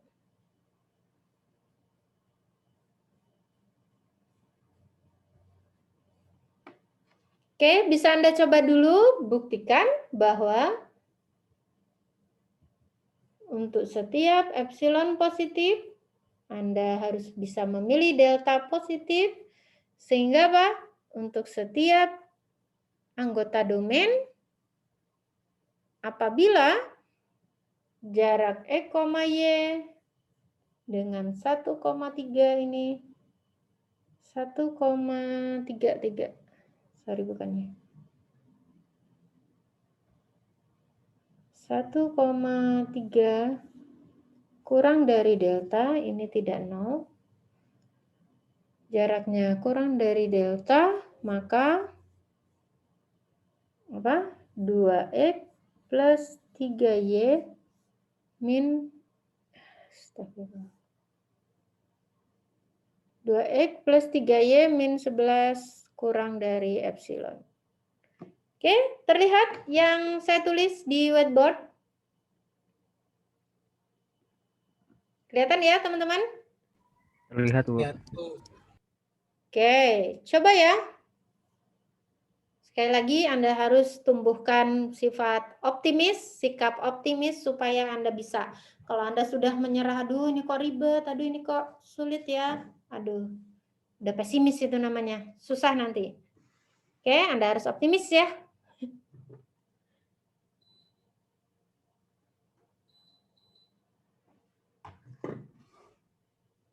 Silahkan Anda tulis di kertas, kemudian nanti yang saya tunjuk tolong Anda share screen ya, Anda foto, share foto boleh. Atau Anda mau langsung di whiteboard saya boleh. Sudah saya share, Anda bisa coret-coret ya. Kalau nggak percaya Anda bisa coret-coret di handphone Anda, kalau handphone Anda touchscreen. Atau di laptop.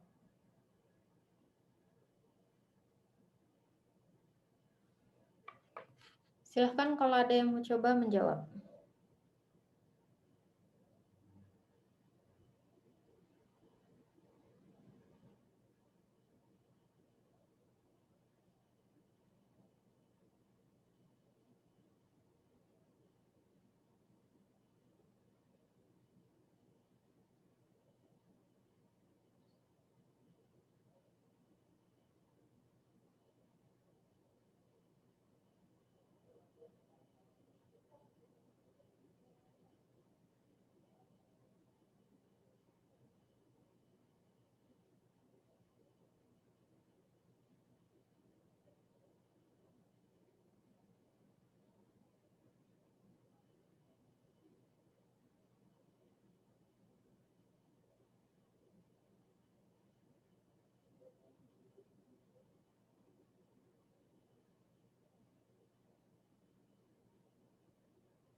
Oke, ada yang sudah?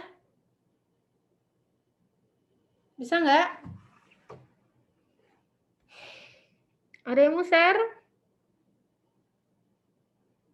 Halo? Belum, Bu. Belum selesai atau belum bisa? Belum selesai. Oke, dicoba lagi ya. Coba. Masih saya tunggu ya, semua mencoba ya. Jadi kalau belajar kalkulus jangan cuma dengerin, siapkan ballpoint dan kertas.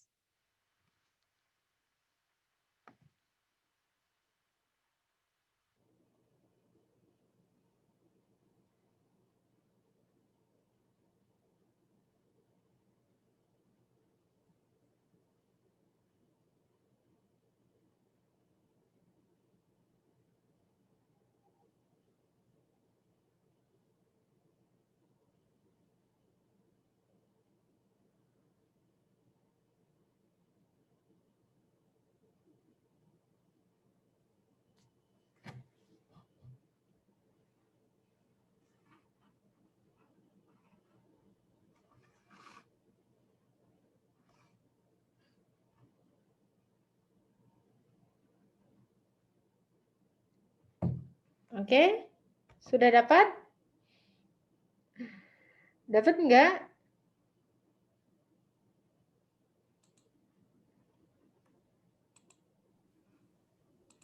Dapat, Oke, Bu. kita lihat apakah jawaban Anda sama. Oke ya, terlihatkah yang saya share di sini? Jadi langkahnya adalah yang pertama ambil sembarang epsilon positif ya. Di sini perhatikan bahwa ini yang bentuk akhirnya di sini. Tadi sama triknya seperti yang saya katakan, di sini ada X-1, di sini ada Y-3. Oke? Karena apa? Di sini. Oke, dan seterusnya kasih nama bintang, kemudian nanti karena mutlak ini kurang dari ini, dan yang ini juga kurang dari sama dengan ini, maka saya bisa memilih epsilon delta sama dengan epsilon per 5. Ini kebetulan sama ya, hanya kebetulan. Sekali lagi ini hanya kebetulan ya.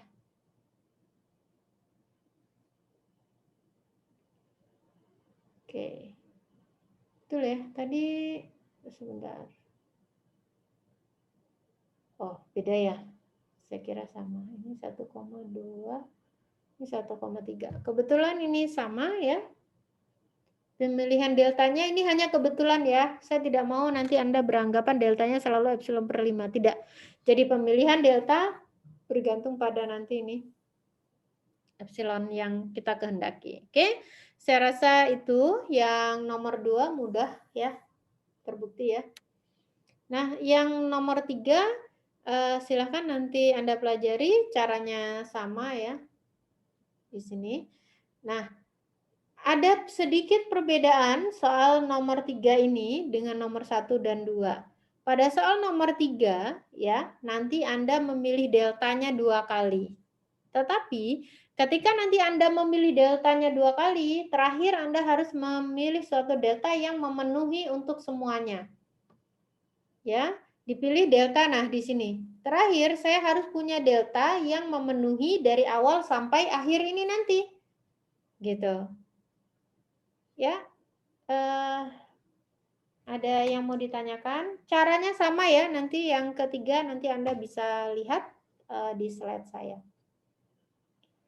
Oke, saya harap setelah mengikuti perkuliahan ini Anda sudah tahu bagaimana membuktikan nilai limit fungsi itu ada atau Anda harus bisa menunjukkan nilai limit fungsinya itu tidak ada. Oke, ada pertanyaan? Izin bertanya, Bu. Ya, silakan. Ini Bu, yang terkait pembuktian itu, yang bagian perhatikan bahwa itu boleh digabung nggak Bu sama waktu mengambil delta sama dengan sekian epsilon gitu. Nih, di sini. Iya, jadi pas waktu di bagian penjelasan perhatikan bahwa itu digabung di sini Bu, boleh nggak? Tergantung. Boleh saja ya. Coba lihat di sini. Seharusnya kan begini, ambil epsilon positif sembarang, begitu kan? Kemudian kan harusnya memilih delta kan, dipilih delta gitu. Sorry, ini soal nomor berapa sih? 3. Saya ke soal nomor 2 aja yang sederhana. Nah, di sini perhatikan bahwa ini kan sebenarnya uraian yang di sini toh. Ya nggak? Di sini kan? Iya. Di sini Iya, Bu. harusnya uraian itu yang perhatikan bahwa itu. Ya kan? Boleh saja. Jadi Iya. Anda perhatikan bahwa langkah yang ini toh maksudmu? Yang ini ya? Langkah yang ini. Iya, Bu. Langkah yang ini langsung saja gitu kan, biar nggak banyak basa-basi, langsung saja di sini gitu, ya kan? Boleh. Iya gitu, Bu. Boleh saja, artinya begini, artinya langkah ini tuh Anda coret-coret dulu, supaya apa? Supaya nanti Anda gampang memilih deltanya, gitu kan? Boleh, boleh saja. Boleh ya, jadi langkah yang tadi Anda langsung letakkan di sini, boleh. Oke? Oh iya, terima kasih, Bu. Ya. Ada lagi yang mau ditanyakan? Saya persilakan.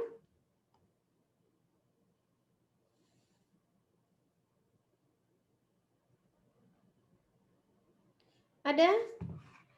Kalau tidak ada, nanti saya akan share materi ini di Google Classroom. Silahkan Anda pelajari lebih dalam, lebih teliti lagi. Kemudian saya ingin Anda mempelajari dengan baik soal latihan contoh yang nomor 3. Saya ulang bahwa pada contoh nomor 3, saya memilih delta 2 kali. Yang pertama saya memilih delta sama dengan 1.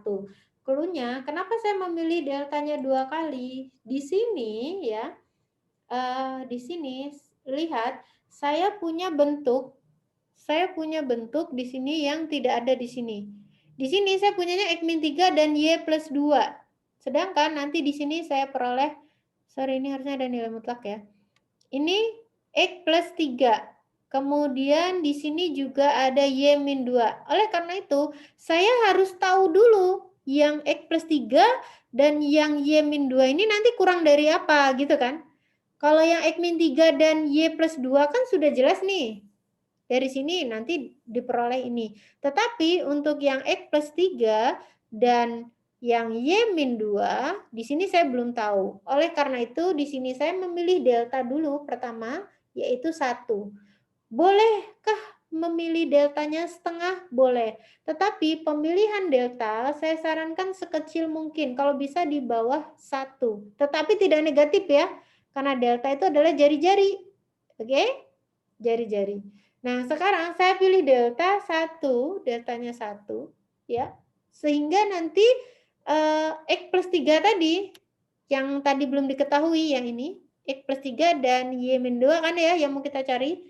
Sehingga X plus 3 itu sama dengan kalau saya ubah menjadi X min 3 ditambah 6. Jadi lagi-lagi ini kita bawa ke bentuk yang ini. Yang ada ya. Kan adanya cuma X min 3 dan Y plus 2. Oleh karena itu ini kita bawa ke ada X min 3-nya gitu ya. Nah, di sini berdasarkan sifat nilai mutlak ini A ditambah B berarti kurang dari sama dengan mutlak A ditambah mutlak B ya. Nah, karena tadi ini kurang dari 1 ya. Nilai mutlak X min 3 kurang dari 1, sedangkan nilai mutlak X min 3 itu kan kurang dari apa? Kurang dari akar ini, ya kan?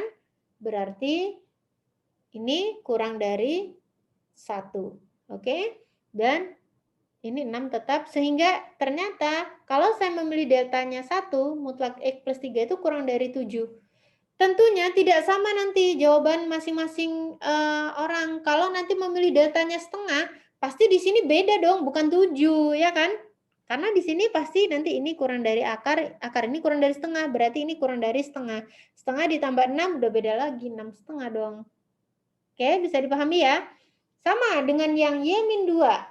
Yang Y min 2, karena di sini ada bentuk Y plus 2, maka saya ubah ini menjadi Y min 2 sama dengan Y plus 2 min 4. Nah, Y plus 2-nya jadi A, min 4-nya jadi B. Jadi mutlak A ditambah A min B, berarti sama dengan mutlak A ditambah mutlak B ya. Mutlak min 4 itu 4, berarti ini kurang dari 5. Lagi-lagi ini masih asumsi deltanya 1. Nanti kalau yang lain ada milih deltanya setengah, 1/4, 1/8, 1/10, boleh saja. Boleh ya? Oke, sehingga nanti terakhir saya harus memilih delta yang minimum. Kenapa deltanya harus minimum? Deltanya harus sekecil mungkin dong, sehingga nanti yang benar-benar mendekat ke arah titik pusat, benar-benar mendekat ke titik A, B-nya. Jadi jari-jarinya harus sekecil mungkin. Nah, jadi delta saya pilih minimum antara delta 1 dengan epsilon per 12. Kenapa ini epsilon per 12? Ini loh nanti maunya. Gitu. Ya. Ya, di sini yang lain langkahnya sama, silahkan Anda pelajari ya. Oke, baik. Secara garis besar ya, membuktikan limit tidak ada itu Anda ambil dua lintasan yang nanti harus nilainya berbeda. Tetapi kalau Anda ambil dua lintasan diperoleh nilainya sama, Anda harus cari lintasan yang lain. Kalau masih sama, cari lintasan yang lainnya lagi sampai diperoleh nilai limit yang berbeda, baru bisa dikatakan nilai limitnya tidak ada. Kalaupun nanti selalu sama, terus Anda jangan terlalu yakin bahwa nilai limitnya ada, Anda harus buktikan dengan menggunakan definisi. Kemudian menunjukkan atau membuktikan nilai limitnya ada, itu harus menggunakan definisi limit fungsi dua peubah. Begitu? Ya, mari mengerjakan latihan ya di lembar kerja mahasiswa dengan sungguh-sungguh. Ya, karena dengan mengerjakan latihan itu sesungguhnya itu membuat Anda belajar ya teman-teman. Kalau Anda mengerjakannya dengan sungguh-sungguh, insya Allah akan mudah dalam memahami materi. Tetapi kalau masih ada materi atau masih ada langkah-langkah pembuktian atau apa yang masih sulit Anda pahami, saya sangat terbuka untuk berdiskusi, baik itu melalui grup maupun Google Classroom. Saya minta tidak japri satu-satu, bayangkan kalau 50 orang japri satu-satu tanya ke saya akan kerepotan menjawabnya, gitu ya. Apalagi kalau ada pertanyaannya sama. Sebaiknya kita bicarakan, diskusikan di grup atau di Google Classroom. Terima kasih, saya rasa itu teman-teman ya.